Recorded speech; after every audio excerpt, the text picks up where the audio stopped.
Hello, my name is Tofpik. I'm Head of Technical Analysis and Senior Markets Analyst at ADM Investor Services International Limited. I'd like to offer you some foreign exchange charts. The first chart I'd like to look at is the euro against the dollar. Okay, straight to the main event here. Yesterday there was a key reversal up. After 5 days of testing and retesting the mid-May to date uptrend, currently at 112.59, the market has seemingly finally given up. Today we're higher. However, overhead we still have, for the moment, the same cap as before. The old neckline of the July 2017 to November 2018 head and shoulders top, currently at 113.34. So watch out. The whole question of whether we are constructing a topping action or a bullish halfway hesitation is still open, though I keep hoping for a conclusion sometime soon. In the meantime, we still have a series of potential targets on the upside for the previously oft-mentioned diamond bottom.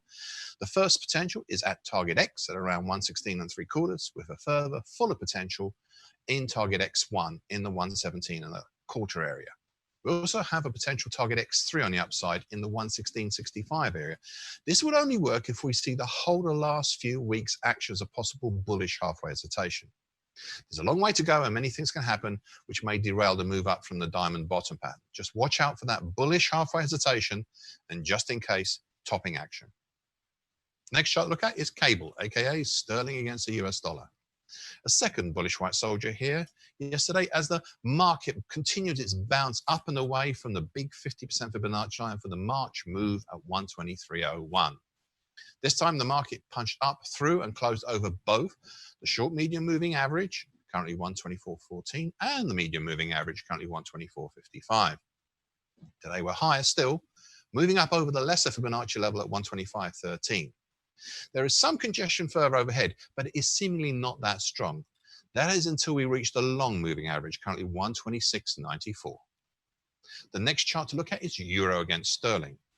A second bearish black crow and also a second consecutive close back below the key 50-cent Fibonacci line for the March to April move at 90.85.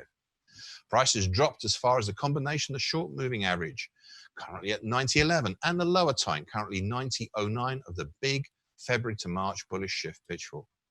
They are being tested again today. So far they've held up just as they have done in the past. Please note that just below is the April to date uptrend, currently 89.76. That is part of the April to date bull channel, which was or has successfully run this market higher these past few months. US dollar against the Indian rupee now. Okay, now things have become interesting here. Not because of yesterday's action, that was just a second indecisive spinning top. No, it is today's action, a big bearish long black Maribozo. Importantly, it has punched down through the rising medium moving average, currently 75.13, and even more importantly, it has punched down through the key low from April at 74.90. Why is that important? Well, it's because that threatens the whole idea of an ascending inverted scallop pattern, of which I've been talking about, well, for weeks now. This is a major move.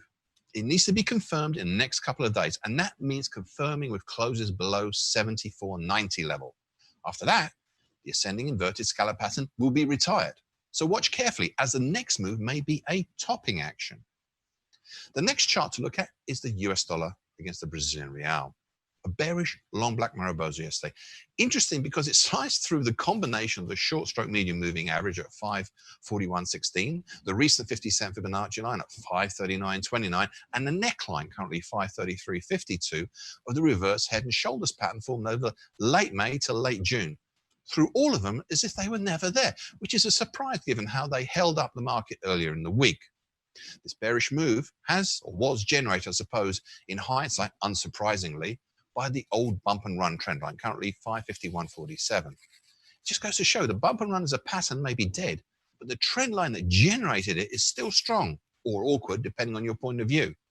What that pattern may have morphed into is still, okay, a possible ascending inverted scallop pattern.